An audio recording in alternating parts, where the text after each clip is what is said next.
ABC-nin tarixi 2002-ci ilə dayanır. Azərbaycanda business case analizin yetərincə inkişaf etməməsini görən könüllü MBA məzunları bu layihəni irəli sürür.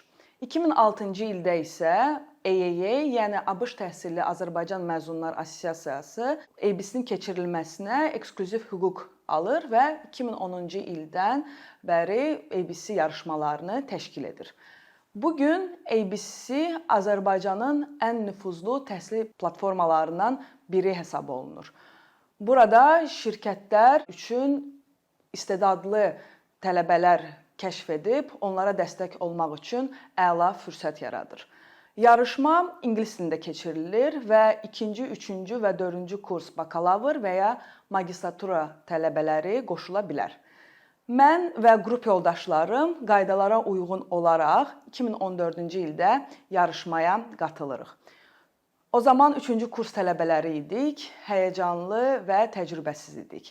O zaman bilmirdik ki, bu yarışmadan alacağımız təcrübə dərs kitablarından qat-qat daha dəyərli olacaq.